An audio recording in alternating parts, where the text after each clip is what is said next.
அன்புள்ளம் கொண்ட பாசமிகு சகோதர சகோதரிகளே, அருட்சகோதரிகளே, திருவருகை காலத்தின் 2ஆம் ஞாயிறை நாம் சிறப்பிக்கிறோம். திருவருகை காலத்திற்கென தாய் திரு அவை 4 வாரங்களை தயாரிப்பு வாரங்களாக வைத்து அவற்றிற்கான குறியீடுகளாக 4 மெழுகு திரிகளை இங்கே வைத்திருக்கிறார்கள். கடந்த வாரம் நாம் எதிர்நோக்கு என்னும் மெழுகு திரியை ஏற்றி அதற்கான சிந்தனைகளை பற்றி கேட்டோம். இந்த வாரம் அமைதி என்கிற மெழுகு திரி. 4 வாரத்திற்கும் 4 அடையாள விடயங்கள் இங்கே தரப்பட்டிருக்கின்றன. முதல் கேண்டில் எதுக்கு?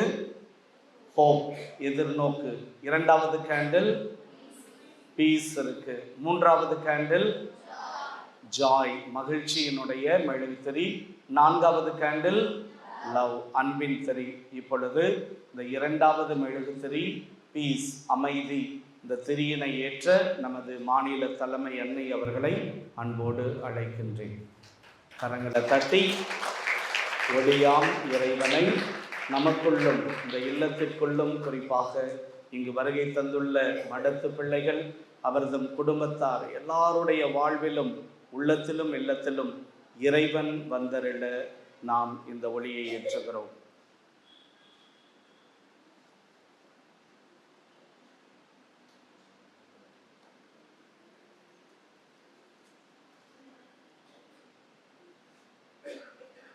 Thank you sister. இந்த 2வது வார திரி அமைதியின் அடையாளம் என நான் சொன்னேன். இந்த 4 வாரத்தில் கொடுக்கப்பட்ட திரிகளுக்கும் இறையியல் சிந்தனைகள் இருக்கின்றன. உதாரணத்திற்கு முதல் வாரம் நாம் இயற்றிய அந்த ஹோப், எதிர்நோக்கு என்னும் மெழுகு திரிக்கு ப்ராஃபசி கேண்டில். இறைவாக்கினர்கள் தான் இயேசுவினுடைய வருகையை முன்னறிவித்தார்கள். எனவே அந்த மெழுகு திரியை ப்ராஃபசி கேண்டில், அது ஒரு எதிர்நோக்கின் அடையாளத்தை குறித்து காட்டுகிறது. 2வது கேண்டிலுக்கு என்ன பெயர் தெரியுமா? இது அமைதியை குறித்து காட்டினாலும் அதிலே இருக்கிற இறையியல் சிந்தனை பெத்லஹேம் கேண்டில். ஏன் பெத்லஹேம் கேண்டில்? இயேசு அமைதியின் மன்னராக வந்தார். எசையா புத்தகம் 9வது அதிகாரம் 6வது வசனம் பாருங்கள். உங்களுக்கு ஒரு குழந்தை நமக்கு பிறந்துள்ளார், ஓர் ஆண் மகவு நமக்கு தரப்பட்டுள்ளார், ஆட்சி பொறுப்பு அவர் தோள் மேல் இருக்கும், அவர் திருப்பெயரோ வியத்தகு ஆலோசகர், வலிமை மிகு இறைவன், என்றும் உள்ள தந்தை. கடைசி வரியில் நான் அமைதியின் அரசர். He will be a prince of peace. அமைதியின் அரசர் பெத்லஹேமுக்கு வருகிறார் என்பதனால் இந்த 2வது திரி அமைதிக்கான மெழுகு திரி. 3வது திரி அடுத்த வாரம் ஏற்ற போறோம். அது ஜாயின் அர்த்தம். ஆனால் அதனுடைய இறையியல் சிந்தனை ஷெப்பர்ட்ஸ் கேண்டில். இடையர்கள் எல்லாம் மகிழ்ந்து பாடினார்கள், நமக்கு ஒரு மீட்பர் பிறந்துள்ளார் என்று. அதனுடைய அடையாளமாய் அடுத்த வாரம் மகிழ்ச்சியின் ஞாயிறாக கொண்டாடப்படுகிறது. அதே போல 4வது வாரம் அன்பு, ஏஞ்சல்ஸ் கேண்டில். ஏஞ்சல் எல்லாம் மிகுந்த மாரவாரத்துடன் மகிழ்ச்சியுடன் ஆண்டவர் வருகை தந்த செய்தியை, அந்த அன்பு செய்தியை பகிர்ந்தார்கள் என இந்த 4 கேண்டில் இருக்கிறது. இதிலே 2வது கேண்டில் பெத்லஹேம் கேண்டில். பெத்லஹேமுக்கு இன்னும் டைம் இருக்கு. 25ஆம் தேதி தானே பெத்லஹேம். நம்ம இப்ப ஆகமன காலத்துல இருக்கிறோம், திருவருகை காலத்துல இருக்கிறோம். இப்பவே எதற்கு பெத்லஹேம் கேண்டில் ஏத்தணும் அப்படின்ற ஒரு சிந்தனை எனக்கு தோன்றியது. அப்ப தோன்றியப்ப நேற்று இரவு எங்க ஸ்கூல்ல ஒரு நாடகம் போட போறோம். வர 13ஆம் தேதி மாற்றம் தந்த வரலாறுன்னு ஒரு நாடகம். சாயந்தரம் எல்லாரும் பாருங்க, நீங்களாம் டைம் இருந்தா கூட வாங்க. அதுல நாடகத்தெல்லாம் எழுதி அது நேற்று தான் வந்தது. அதை கேட்டுக்கிட்டு இருந்தேன், இதையும் படிச்சுட்டு இருந்தேன். முடிச்சுட்டு சரி ட்ராமா கேட்டு ஏதாவது கரெக்ஷன் இருந்தால் பார்த்துடலான்னு சொல்லி அந்த ஒளி நாடாவையும் அதையும் கேட்டேன். கேட்குறப்ப அங்கே ஒரு சூழல் வந்தது. என்ன அப்படின்னா, அகஸ்டஸ் சீசர் கட்டளை பிறப்பிக்கிறார். என்ன கட்டளை போட்டார்? மக்கள் தொகை கணக்கெடுக்கணும், எல்லாரும் எங்கே போகணும், அவங்கவுங்க சொந்த ஊருக்கு போகணும்னு சொல்லி சொன்னாங்க. அப்போ சூசையப்பரும் மாதாவும் எங்கே கிளம்பி போனாங்க? பெத்லகேம் போனாங்க. அங்குதான் இயேசு பிறந்தார். அப்போ இந்த காலகட்டத்தில் தான் அவர்கள் பெத்லகேமுக்கு கிளம்ப வேண்டும் என்ற சூழல் வந்ததாலோ என்னவோ இதை பெத்லகேம் கேண்டில் என வைத்தார்களோ. அது சரி, பெத்லகேமுக்கு அவர்கள் கிளம்பி போனார்கள். அது அமைதி என்கிற பொருண்மையோடு கருத்துருவோடு எப்படி பொருந்தி போகிறது இன்னும் யோசிச்சுட்டு வழக்கம் போல நல்லா புரட்ட விட்டு தூங்கிட்டேன். காலையில் 5 மணிக்கு எழுந்துடுறேன். அந்த நாடகம் அதே போல இந்த மெழுகுத்திரி இரண்டும் இணைத்து கடவுள் பல்வேறு வெளிப்பாடுகளை எனக்கு சொன்னார். அதிகாலை 5 மணி. அந்த வெளிப்பாடுகளில் கிடைக்கப்பட்டவையை இன்று உங்களோடு பகிர்ந்து கொள்ள ஆசைப்படுகிறேன். அத்தனையும் உண்மை என நான் நம்புகிறேன். அத்தனையும் ஆண்டவர் எனக்கு வெளிப்படுத்தினார் என நம்பியதால் உங்களிடம் சொல்லுகிறேன். பாருங்க, விவிலியத்திலே அவர்கள் இருவரும் கிளம்பி போனாங்கன்னு தெரியும். ஆனால் எப்படி போனாங்க, எப்படி அவங்களுடைய டிராவல் பிளான் இருந்தது, இதெல்லாம் விவிலியத்திலே சரிவர கொடுக்கப்படவில்லை. இருந்தாலும் வரலாற்றை அலசி பார்க்கிற போது சில விடயங்கள் அந்த திரு குடும்பத்தில் நடந்திருக்கக்கூடும். முதல் விஷயம், மாதா கேட்டிருப்பாங்க, எப்படிங்க நம்ம போகிறது? ஏன்னா அவங்க கலிலேயாவில் நாசரேத்தில் இருக்கிறாங்க. அங்கிருந்து பெத்லகேம் போகிறதுக்கு 135 கிலோமீட்டர் போயாகணும். பஸ் வசதி இருந்ததா? ஆட்டோ ஏதாவது கிடைக்குமா? டாக்ஸி புக் பண்ணலாமா? ஃப்ளைட் வசதி இருக்கா? காமலாபுரம் போய் அப்படியே பிடிச்சி போயிடலாமா? நடந்து போகணும். 135 கிலோமீட்டர். மாதா நிறை மாத கர்ப்பிணி, முதல் குழந்தை. இங்கே இருக்கிற பக்கத்தில் இருக்கிற ஹாஸ்பிட்டலுக்கு போனால் கூட, ஐயோ நீ ஆட்டோவில் வா, நான் உன்னை தூக்கிட்டு போகிறேன்ற பார்த்துக்கிற அந்த முதல் குழந்தையெல்லாம் எவ்வளோ கேர் எடுப்பாங்க அந்த புருஷனுங்க. எப்படி என்ன செய்வது? அவர்களுக்குள்ள என்ன உரையாடல்கள் எல்லாம் நடந்திருக்கும்? சூசையப்பரும் மாதாவும் என்ன பேசி இருப்பார்கள்? போய்தான் ஆக வேண்டும். நீங்கள் கூட இருக்கிறீங்கல்ல, நான் வரேங்க, போகலாம். சரி போகலாம். எப்படி போகிறது? 2 ரூட்டு தான் உங்களுக்கு பாசிபிலிட்டி. முதல் ரூட்டு 135 கிலோமீட்டர் இருக்கிற யோர்தான் நதிக்கரை வழியாக ஒரு பயணம். எல்லாரும் அந்த ரூட்டை தான் தேர்ந்தெடுப்பாங்க. ஏன் அப்படின்னா, அந்த ஆற்று படுகைகளிலே போகலாம், குளிக்கிறதுக்கு வசதி, தங்கிக்கலாம், ஆற்று மணலில் ஓரத்தில் தங்கிக்கலாம். நிறைய பேர் பெத்லகேம் போவாங்க, அதனால கொஞ்சம் பாதுகாப்பு இருக்கும். அந்த ரூட்டில் போகலாம். ஆனால் 135 கிலோமீட்டர் போகணும். இதில் போகலாமா? ரூட் நம்பர் 2 இருக்கு. என்ன ரூட்டு? சமாரியா வழியா ஒரு வழி இருக்கு. அதில் 105 கிலோமீட்டர் தான், கொஞ்சம் கம்மியான கிலோமீட்டர். மரியா வேற நிறை மாத கர்ப்பிணியா இருக்கு. ஆனால் யூதர்களாகிய நாம சமாரியா உள்ள எப்படி போறது? சமாரியா உள்ள யாருமே போக மாட்டாங்க. யூதர்கள் அவங்களாம் ஒரே ஜாதி தான், ஒரே இனம்தான். பாபிலோனியாவில் அடிமைகளாக இருந்தப்ப இந்த யூதர்கள் சிலர் வேற்று கலாச்சாரத்தை சேர்ந்த பாபிலோனியாவை சேர்ந்தவர்கள் எல்லாம் திருமணம் செய்து கொண்டார்கள். அதனால யூதர்கள் அவங்கள ஹாஃப் ஜூஸ், இவங்கெல்லாம் பாதி யூதர்கள் தான் அப்படின்னு ஒதுக்கி வச்சவங்க தான் பின்னாளில் சமாரியர்களாக மாறிட்டாங்க. இவங்க வழியா எந்த யூதனும் போறதில்ல, மாறாக சுத்திக்கிட்டு நடந்து 135 கிலோமீட்டர் போனாங்க. நம்மளா இருந்தா ஷார்ட் ரூட்டை தேர்ந்தெடுப்போமா, லாங் ரூட்டை தேர்ந்தெடுப்போமா? தேர்ந்தெடுப்பீங்க. சூசையப்பரும் மாதாவும் எதை தேர்ந்தெடுத்திருப்பார்கள்? ஆண்டவரே, ஜெபித்தேன். மாதா நிச்சயம் சமாரியா வழியா போலாமாங்கன்னு சொல்லியிருப்பாங்க. ஜோரா கரங்களை தட்டலாமா? குழந்தைகள் நட்பண்புகளை பெற்றோர்களிடமிருந்தே கற்றுக்கொண்டார்கள். விவிலியம் சொல்லுகிறது, முதலாக சமாரியாவுக்குள் நுழைந்தவர் இயேசு கிறிஸ்து. தன் தாய் பழக்கப்படுத்தாமல் குழந்தைக்கு வராது. தாய் பழக்கப்படுத்தி இருக்கக்கூடும். சூசையப்பரும், வாங்க நம்ம இந்த வழியாவே போலாம், 105 கிலோமீட்டர். ஆனால் சமாரியா வழியாக போகலாம்.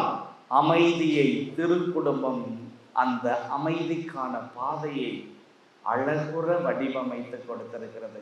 ஜோரா திருக்குடும்பத்துக்கு கரங்களை தட்டலாம். எப்படி அமைதி வருது பாருங்க, எப்படி வருது பாருங்க. இதுவரை சண்டை சச்சரவு யூதர்கள் சமாரியர்கள், நிச்சயம் மாதாவும் சூசைப்பரும் அதில் போயிருப்பாங்க. இன்னொரு வெளிப்பாடை கூட கடவுள் காட்டினார். என் ரூமுக்குள்ள வந்தீங்கன்னா சுமக்க பழகுன்னு ஒரு படம் இருக்கும். அதில் சூசைப்பர் இருப்பாரு, மாதா இருப்பாங்க, குழந்தை வயிற்றுல இருப்பாங்க, இன்னொருத்தர் இருப்பாங்க. யார் அது? கழுதை. அந்த கழுதையை நம்ம கழுதைன்னு சொல்லிடக்கூடாது, ரொம்ப மரியாதையாக சொல்லணும். ஏன்னா இயேசுவையும் மாதாவையும் சுமந்தேன், அதனால தான் நான் வாங்க போங்கன்னு பேசுகிறேன். இன்னொருத்தரும் இருப்பாங்கன்னு சொன்னேன். இன்னொருத்தரும் இருப்பாங்க கழுதையார். நல்லா இருக்குல்ல? யார் யாருக்கோ யாரை போட்டு பேசுகிறோம். கழுதையார், அந்த கழுதையாரும் அங்கே இருப்பாங்க, பார்த்துருப்பீங்க. சரி, கழுதை எப்படி வந்தது? காலையில் 5 மணிக்கு திரும்ப மண்டையை போட்டு கசக்கிற, எப்படா கழுதை எங்கடா? ஏன்னா இவங்க ரொம்ப ஏழைங்க. நம்ம வசதி கூட திருக்குடும்பத்தில் இல்லை, நம்ம வசதி கூட இல்லை. ஏங்க இயேசுவை காணிக்கையாக கொடுத்தப்ப இருக்கிறதுலே ரொம்ப சாதாரணமான 2 ஜோடி மாடப்புறாக்கள், அதான் லீஸ்ட் ஆஃபரிங். ஒரு ஏழை குடும்பம் அது மட்டும்தான் தர முடியும். அந்த ஆஃபரிங்கை கொடுத்தாங்க. பெரிய பெரிய பணக்காரர்களை போல அவங்க செய்யலை. இருக்கிறதுலே ரொம்ப, அவங்களால சூசைப்பர்னால எப்படி ஒரு கழுதையை அரேஞ்ச் பண்ணி கூட்டிகிட்டு போக முடியும்? கண்டிப்பாக எப்படி இது சாத்தியங்கிறத யோசிச்சு பார்த்தேன். அப்போ என்ன செய்யலாம்? சூசைப்பர் திரும்ப மாதாட்ட கேட்டிருப்பார், ஒன்று பண்ணிட்டா மரியா, என்னுடைய தச்சு வேலைக்கான சாமான்கள் எல்லாம் இருக்கிறது, அந்த கருவிகளை எல்லாம் விற்று உனக்காகவும் இதோ கடவுளின் பிள்ளையை நீ சுமந்திருக்கிறாயே, அந்த குழந்தை இயேசுவுக்காக நான் ஒரு கழுதை குட்டி வாங்கி வரவா? மாதா என்ன சொல்லியிருப்பாங்க? நம்மளா இருந்தால் என்ன சொல்லியிருப்பாங்க? சரி வாங்கிட்டு வாங்க, என்னால் நடக்கவே முடியாது, போய் வாங்கிட்டு வாங்கன்னு சொல்லியிருப்போம். மாதா என்ன சொல்லியிருப்பாங்க? ஆண்டவரே, திரும்ப ஜெபித்தேன். மாதா என்ன சொன்னாங்க? கடவுள் எனக்கு வெளிப்படுத்தியது, சாட்சியாய் சொல்லுகிறேன்.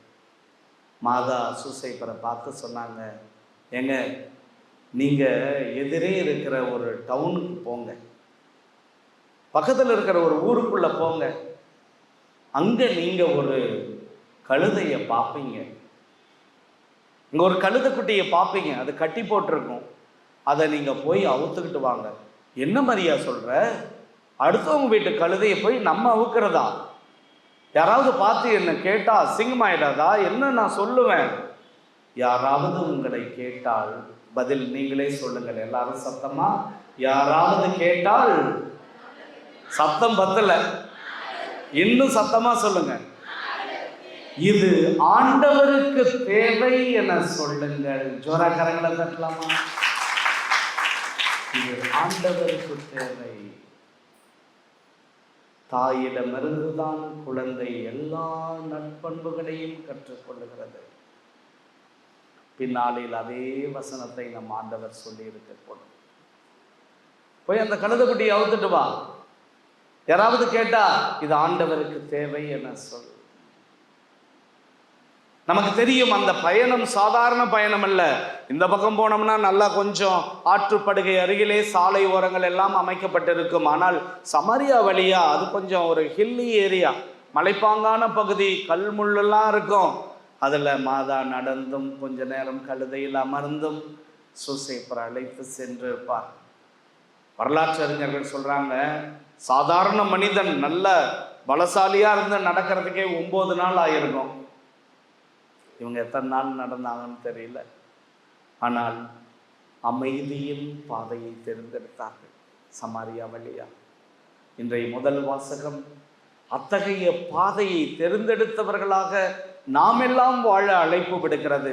அதுதான் எசையா அழகுற முன்னறிவிக்கிறார். பாருங்க, அந்த அமைதியின் பாதை எப்படிப்பட்டதாய் இருக்கிறது என்றால், அன்புக்குரியவர்களே, ஓனாய் செம்மறியாட்டு குட்டியோடு தங்கி இருக்கிற வாழ்க்கை முறை, அந்த குட்டியோடு சிறுத்தை புலி படுத்துக் கொள்ளுகிற வாழ்வியல், கன்றும் சிங்கக்குட்டியும் கொழுத்த காளையும் கூடி வாழுகிற வாழ்வியல், பச்சிலம் குழந்தை அவற்றை நடத்தி செல்லுகிற போக்கு, பசுவும் கரடியும் ஒன்றாய் மேய்கிற வாழ்வியல், அவற்றினுள்ளே சிங்கம் மாட்டை போல வைக்கோல் தின்னுகிற ஒரு வாழ்வியல், இதெல்லாம் கிடைக்குமாங்க? எங்க கிடைக்கும்? எங்க நம்ம பார்க்க போறோம்? பால் குடிக்கும் குழந்தை விரியன் பாம்பினுடைய வலையில் விளையாடுகிற வாழ்வியல், இதுதாங்க அமைதி. இதெல்லாம் நினைச்சு பார்க்க முடியுமா? நினைச்சு பார்க்க முடியுமா? நினைச்சு பார்க்க முடியும். ஏதோன் தோட்டத்தில் இதெல்லாம் நடந்தது. 4 யுகங்களாக பகுக்கிறோம். கடந்த வாரம் நாம் சிந்தித்தோம். இன்னைக்கு இருக்கிறது கலியுகம். முதல் யுகம் கிருத யுகம். கிருத யுகம், கிருத யுகம்னா எல்லாமே பர்ஃபெக்டா இருக்கிறது. சமஸ்கிருதங்கிற வார்த்தை கூட அதான் அர்த்தம். அது புரியாததுனாலதான் இன்னைக்கு திருப்பரங்குன்றத்துல பிரச்சனை. சமஸ்கிருதம் என்றாலே சமம், கிருதம் என்றால் எல்லாமே. கிருதம் to create everything perfect together, to put together everything, எல்லாரையும் ஓரிடத்தில் வைத்து பார்ப்பதுதான் சமஸ்கிருதம் என்கிற வார்த்தை வருகிறது. எப்படியோ அந்த கிருதம்ல இருந்துதான் கிறிஸ்துங்கிற வார்த்தையும் வந்தாதான் நான் தெரியல. எல்லாரும் ஓரினம். கிறிஸ்துமஸ் செய்தியும் அதுதான். குடிலுக்குள்ளே எல்லாரும் ஒன்றாக. அங்கே எப்பா ஞானிகள்லாம் நீங்க வரக்கூடாதுப்பா, நீங்களாம் ஈஸ்டர்ன் சைட்ல இருந்து வர்றவங்க, இது வெஸ்டர்ன் கலாச்சாரம் என்று பார்க்கவில்லை. நாங்கள் மேற்கத்தியவர்கள், நீங்கள்லாம் கிழக்கத்தியவர்கள் என்று ஒதுக்கி விடவில்லை. குடிலுக்குள் எல்லாம் நீங்கள் எல்லாம் இடையர்கள், நீங்களாம் வெளில போங்க. எப்பா கடவுள் வராரு, ஆடு மாடெல்லாம் கொஞ்சம் வெளியில அனுப்புங்க, அந்த சாணத்தெல்லாம் வெளியில தள்ளுங்க. இல்லை, எல்லாரும் ஒன்றாய். ஏனென்றால் எல்லாரும் சேர்ந்து அமைதியை தேர்ந்தெடுத்தார்கள். அமைதியின் மன்னரான இயேசுவை தேர்ந்தெடுத்தார்கள். 2ஆம் வாசகத்திலே பவுலடியார் ரொம்ப ஜோரா அதை தான் சொல்றார். என்ன சொல்லுகிறார் பாருங்க. 2ஆம் வாசகத்துல, இயேசு கிறிஸ்துவின் முன்மாதிரிக்கேற்ப நீங்கள் ஒரு மனத்தினராய் நீங்கள் வாழ கற்றுக்கொள்ளுங்கள். கிறிஸ்து உங்களை ஏற்றுக்கொண்டது போல நீங்களும் ஒருவர் மற்றவரை ஏற்றுக்கொள்ளுங்கள். இந்த மனமாற்றம் நமக்கு தேவை. அதுதான் நற்செய்தியாக பின்னாளில் வருகிறது பாருங்க. நற்செய்தியும் அதுதான், மனம் மாறுங்கள். எங்க இந்த மனம் மாறுங்கள்ன்ற வார்த்தை வரும்? எங்க தவ காலத்துல வரும், ஆகமன காலத்திலும் வருகிறது. அப்ப மனமாற்றம்னா என்ன? இன்னைக்கு காலையில நான் சொன்னேன், பூசை வைக்கிற போது மனமாற்றம்னா நம்ம மனசுல தப்பு பண்ணிட்டோம் அப்படிங்கிறதுக்காக நம்ம மனசையே குத்திக்கிறது மட்டுமல்ல. Conversion is not just asking sorry for all our actions. The real conversion is allowing God to govern you. உண்மையான மனமாற்றம் என்பது, ஐயோ நான் தப்பு பண்ணிட்டதான், நான் செஞ்சிருக்கூடாது, அப்படி பண்ணியிருக்கணும், இப்படின்னு மட்டும் இல்லை. ஆண்டவரே நீர் என்னை ஆட்சி செய்யும். ஆண்டவர் வந்தால் அமைதி தங்கும். அமைதி தங்கினால் எல்லாரிடத்திலும் நீ அமைதியை விதைப்பாய். இந்த நாளில் நம் குடும்பத்தில் அமைதி என்கிற அந்த மெழுகுதிரி ஏற்றப்பட வேண்டும். கணவனை ஏற்றுக்கொள்ளுவது, கணவன் குடிக்கிறார் ஃபாதர், ஒரு பொறுப்பாக நடக்கிறதில்ல, பரவாயில்ல, நான் ஏற்றுக்கொள்ளுகிறேன், நான் ஏற்றுக்கொள்ளுகிறேன். மனைவி சரியில்லை ஃபாதர், ரொம்ப என்னை புரிஞ்சிக்கவே மாட்டா, பரவாயில்ல, நான் ஏற்றுக்கிறேன். கிறிஸ்துவுக்காக நான் அதை செய்கிறேன். என் பிள்ளைங்களை புரிஞ்சிக்க முடியல, ரொம்ப எரிச்சல் மூட்டுறாங்க, பரவாயில்ல, நான் என் பிள்ளைகளை ஏற்றுக்கொள்கிறேன். கடவுள் கொடுத்த செல்வங்கள் அவர்கள், அல்லது பெற்றோரை நாம் திட்டி இருக்கலாம். நான் மீண்டும் சமாதானத்திற்கான வேலைகளை தொடங்குவேன். என் பெற்றோர்களை சந்திப்பேன். பேசாத உற்றார் உறவினர்களுக்கெல்லாம் இந்த வாரம் நான் பேசுவேன். இதுவரை இவங்க என்ன புரிஞ்சுக்கிட்டதே இல்லை, எவ்வளோ முறை நான் அன்பு செஞ்சாலும் கூட அவங்க என்ன அன்பு செய்ததே இல்லை என்று எத்தனையோ மனத்தாங்களுடன் இருந்தால், இதோ இந்த நாள் உங்களது உள்ளத்திலே அந்த கிறிஸ்துவினுடைய அமைதியின் ஒளி ஏற்றி, this week I will take initiative. நான் கொஞ்சம் விட்டு கொடுப்பேன், நான் கொஞ்சம் தோற்று போவேன், அமைதிக்கான பாதையை தேர்ந்தெடுப்பேன். திரு குடும்பம் தேர்ந்தெடுத்தது, இறை வாக்குகள் எனக்கு கற்றுத்தருகின்றன என்றால், இந்த வாரம் முழுவதும் அமைதிக்கான வேலை, சமாதானத்திற்கான வேலை நான் செய்வேன். மற்றவர்கள் எப்படியோ எனக்கு தெரியாது. நான் நல்லதை தேர்ந்தெடுப்பேன், நான் நல்லதை பார்ப்பேன், நான் நல்லதை செய்வேன், நான் கேடு விளைவிக்க மாட்டேன். Praise the Lord. அதான் இன்னைக்கு முதல் வாசகத்துல பாருங்க, ரொம்ப அழகா இருக்கும். என் திருமலை முழுவதிலும் தீமை செய்வார் எவரும் இல்லை, கேடு விளைவிப்பார் யாரும் இல்லை. அத்தகைய ஒரு வாழ்வியல் நமது வாழ்விலும், குறிப்பாக இங்கு வருகை தந்துள்ள நம் ஒவ்வொருடைய குடும்பத்தின் வாழ்விலும் இருந்தால் கடவுள் அனுபவம், திரு வருகை ஒரு பெரிய ஆசீர்வாதத்தை நமக்கு தரும். லூக்கா நற்செய்தி 2:14 அந்த வானவர் கூட்டம் அழகாய் சொல்லுகிற அந்த பாடல், கிறிஸ்மஸ் கேரல், ஏஞ்சலினுடைய கிறிஸ்மஸ் கேரல் ரொம்ப ஷார்ட்டா கிறிஸ்பா இருக்குது. அந்த கேரல் வரிகள் இது மட்டும்தான். உன்னதத்தில் கடவுளுக்கு மாட்சி, உலகில் அவருக்கு உகந்தோருக்கு அமைதி உண்டாகுக. கேரளே ஒரு சேலஞ்சை வச்சுட்டாங்க பார்த்தீங்களா? மண்ணில் எல்லாருக்கும் அமைதி கிடையாது, மண்ணில் எல்லாருக்கும் அமைதி கிடையாது. என்ன சொல்லப்படுகிறது விவிலியத்திலே?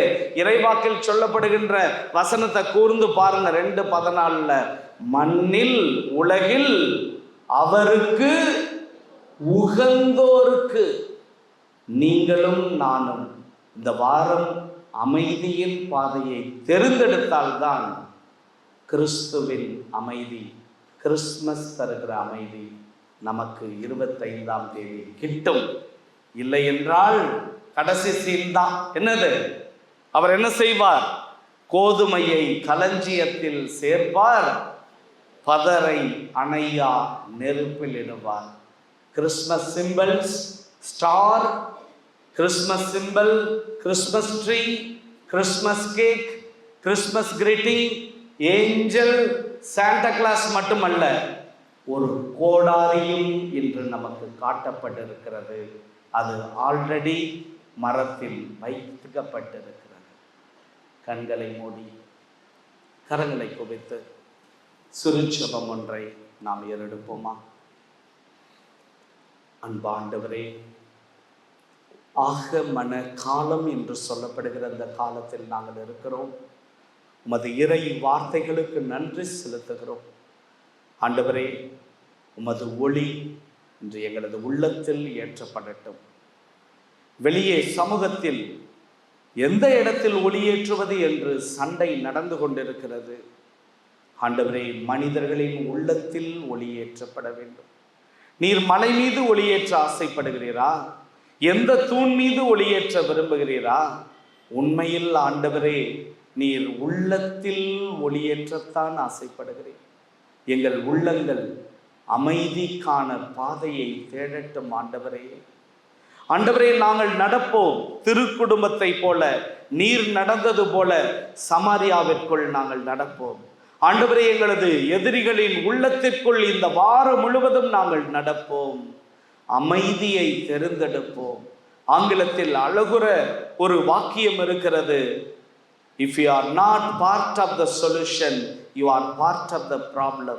நீ தீர்வின் ஒரு பகுதியில் இல்லை என்றால், பிரச்சனையின் ஒரு பகுதியில் இருக்கிறாய் என்றால், ஆண்டவரே, அமைதி என்கிற தீர்வை நாங்கள் தேர்ந்தெடுத்து உமக்கு உகந்தவர்களாக வாழுகிற போது நீர் தருகிற அமைதி எங்களிடத்தில் தங்கும் என்றால், இதோ எங்கள் உள்ளம், எங்களை ஆள எழுந்தருளை வாரும் இயேசுவே, மானுவேலா, விரைந்து வாரும். ஆமென்.